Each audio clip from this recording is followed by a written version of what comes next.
Welcome to the Tech Blog Writer Podcast, your guide to future tech trends and innovation in a language you understand.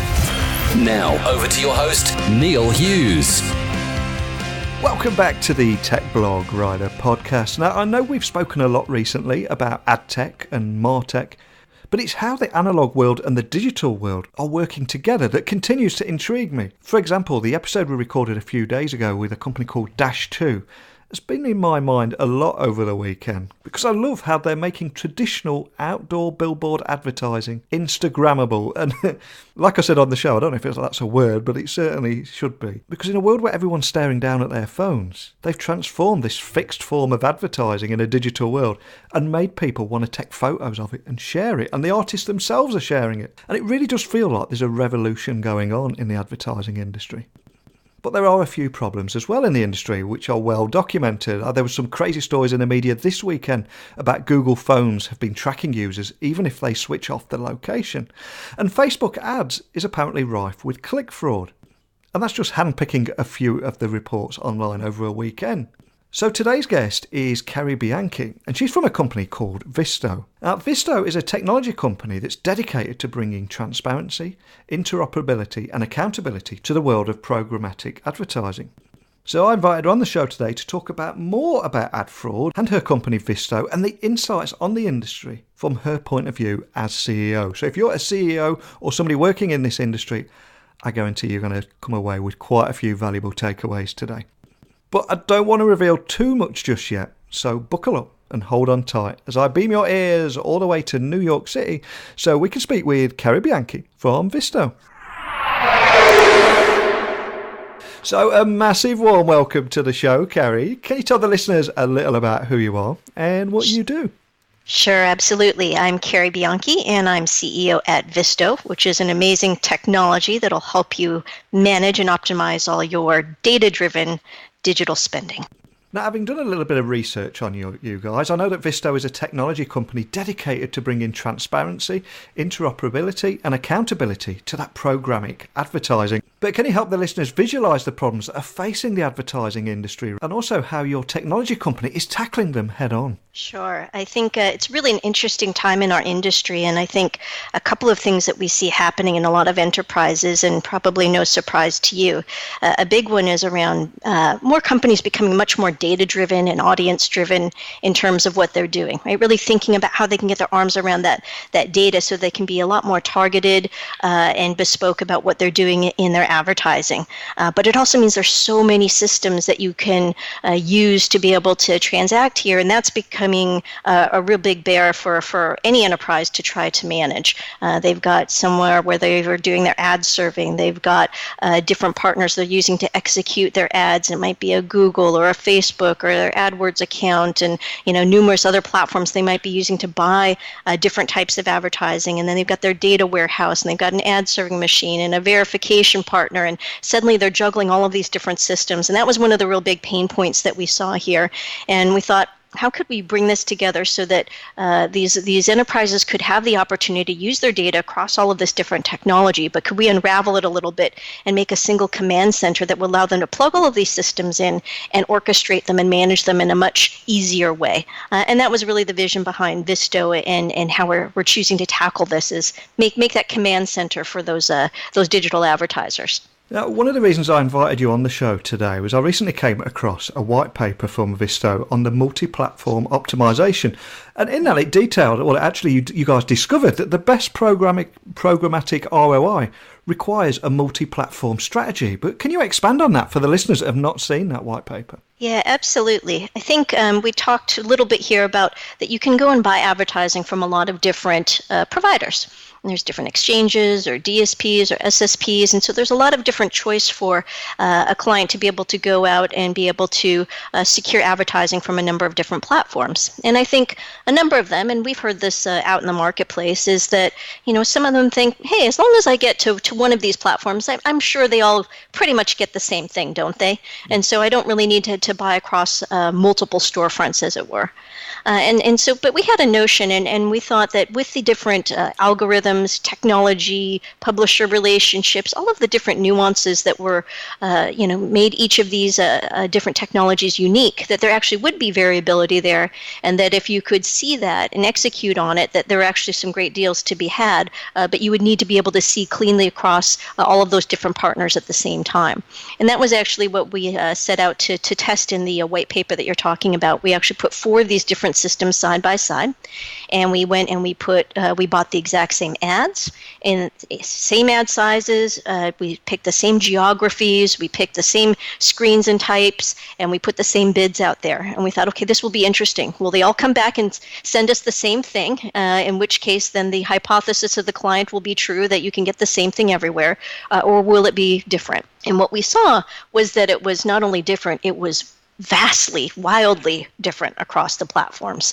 And I think that was one of the things that surprised us most, was just the level of difference, in up to 10x difference in the cost to get the exact same inventory in different partners, that same kind of variability in the difference in ad quality or level of fraud across the different partners. So some really significant differences across the platforms that if you're using just one, you would not have the opportunity to see. And when it comes to advertising, it really does feel like there's a bit of a movement developing at the moment, and almost wind of change sweeping through the entire industry as we enter this new digital era of privacy, trust and transparency. I mean, does that mean the end of the traditional data management platform, do you think? Well, I think, look, data certainly is at the core of this whole discussion right now, and I do think it's getting a lot of scrutiny, but I don't think it's going away.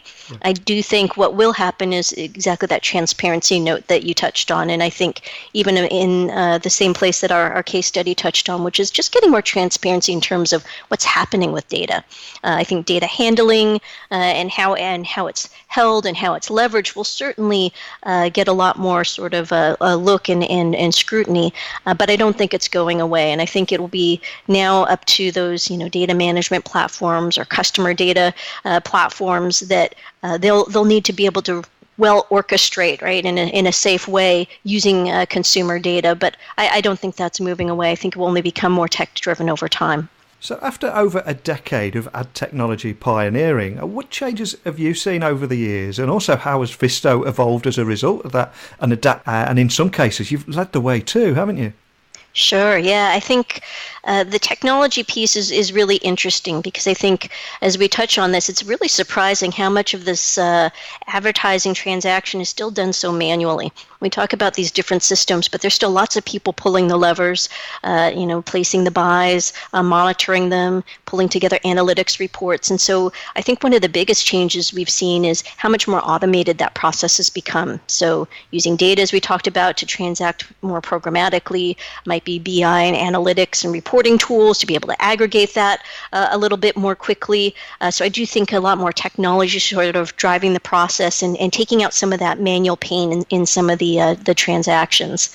And then I think the other one is the idea of multi-screen. You don't have to look much farther than my couch and my 2 teenage boys to see this in play every day. There's a television on and a laptop open and a phone all at the same time. And I think that's pretty emblematic of us trying to find consumers today, which is that they're likely interacting with advertising on multiple screens, sometimes at the same time, and not always in their house on their couch, but roaming around as well. So I think the idea of needing to be able to be clever and using technology to help target across different devices in different places is a real big sort of a place where we see a lot of technology moving. And we pioneered one of those first sort of cross-device inventions, which was a patented product to look at TV viewing and then go and refind and retarget those same advertisers on their digital devices. And that's quite commonplace now, but when we first started to do this in the early days of thinking about multi-screen, I think really quite a breakthrough, and I think we're going to only see more and more of that happen. And another company I feel we must mention in today's episode is Facebook, because they seem to be having a bit of a nightmare this year. I mean, there is increasing frustration with algorithms that determine which friends' updates that you can see rather than you choose yourself. And there's also that awareness around privacy after the Cambridge Analytica fiasco too. But in the advertising industry, click fraud is a huge, huge problem. And I know it's something that people at Facebook are struggling with. So how do you see businesses overcoming the challenges of ad fraud at the moment? Yeah, it's to me it boils down how can you bring the lightness into the dark. Yeah. And you hear a lot of in programmatic and some of these data-driven buyings, things like black box, things under the cover of darkness. It's all very bleak and scary, and I do think there is a sort of both a qualitative as well as real objective sort of bringing of the light, which is the transparency around what's happening with the transactions. And I do think we're seeing a lot more of that happen, whether that's seeing where the clicks are coming from, using verification partners, and there's a number of them that have really specialized in this space to be able to try to tell apart a human from a bot.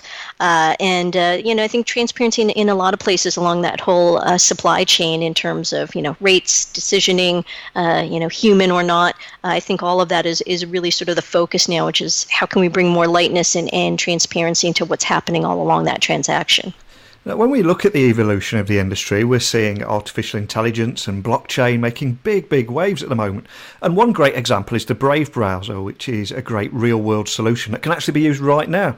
But I'm curious, what excites you about the future of this space? Yeah, there's really some interesting innovation happening right now, and I think this is where all this technology can be used for good versus evil, right? Yeah. And I think blockchain's an interesting one. We're looking at that as a way to be able to, one of the areas of transparency is all around that transaction and looking at verification and validation along the way of once you place an advertising, can you verify it ran, and can you verify the rate that was agreed to pay in the contract, and almost a smart contract way of using that technology. So I think we're starting to see some of that come into the vernacular now and to be tested a little bit more often by enterprises.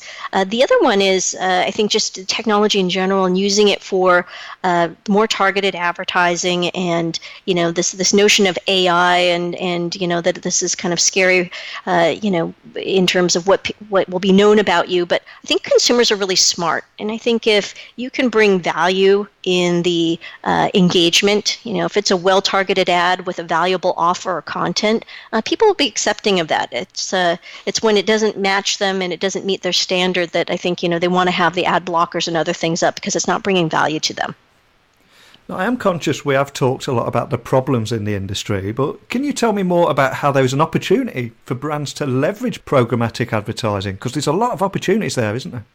Oh, there really is. And I would say for any marketer, right, that they really have to first think about getting their data house in order. I think that's going to be critical for any marketer because you're absolutely right that there's just such opportunity to buy.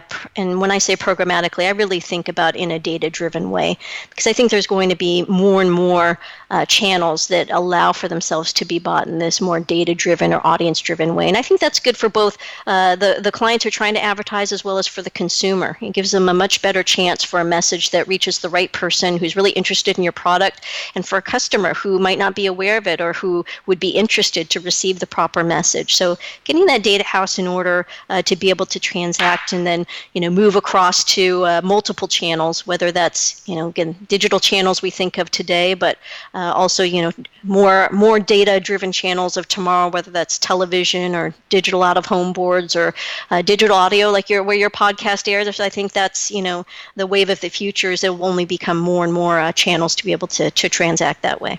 Fantastic. Well, a huge thank you for coming on today. Before I do let you go, is there anything else that you can share with us about Visto and the future and where you're heading? Yeah, sure. I think, what we're seeing already today in terms of Visto and where our clients are getting some real value is just optimizing all of that campaign setup where they want to transact and buy advertising across a number of different partners. We've really helped streamline that system through the Visto Hub for them, as well as on the back end, really helping to streamline all of that campaign reporting and bring it together in one view. And I think where we're focused in the future is how can we add more channels to the mix. We talked about those are only going to keep growing. So for Visto, it's really to be a flexible agnostic hub where we can plug in new sources of inventory and data and measurement as they come along down, and then allow for our partners to be able to reallocate across all of those different channels in a really easy way. So you'll see more automation coming to our platform as well as we serve to wrangle all of that different technology in our hub. Excellent. Well, I'm sure there's going to be a lot of people listening that are going to be wanting to find out more about you guys. So could I just ask that you point them in the direction of where they can find you online, and also maybe contact a member of your team if they've got any questions about our conversation today? Would be great to hear from them, and they can find us online at www.vistohub, that's V as in Victor, ISTO hub.com. Excellent. Like we've talked about in today's episode, there are so many problems and there's a lot of headlines around ad fraud and click fraud at the moment. But I love what you guys are doing, and I love the line you use there about how you're using technology to see the light in the dark. I think it's a great note to end on. So a big thank you for coming on and talking to me today. Neil, a pleasure. Thank you. Most recently, Visto released its white paper on the multi-platform optimization. So it was great to hear about that and hear Kerry expand on those points. And the findings that the best programmatic ROI requires a multi-platform strategy. And the goal is to help marketers, agencies and media companies find the best path to performance.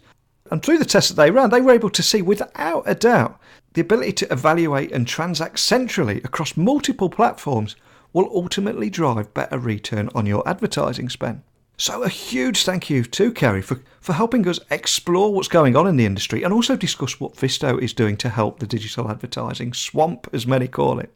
Now, I'm heading to sunny Mexico in a few weeks to drink cocktails on a beach. So it's time to crank up my recording schedule so you still have plenty of episodes to listen to while I'm away. But in the meantime, I want you to send me your cocktail suggestions and comments about today's show or anything else. And you can do that by emailing me at techblogwriter@outlook.com or tweeting me, of course, at Neil C. Hughes. So here's to another great week together. I hope you enjoy spending a few minutes with me every day as much as I do, because I must admit, it's great having you around. And I feel honoured to have you tune into this show each day.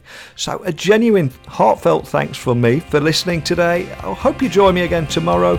But until next time, don't be a stranger. Thanks for listening to the Tech Blog Writer Podcast. Until next time, remember, technology is best when it brings people together.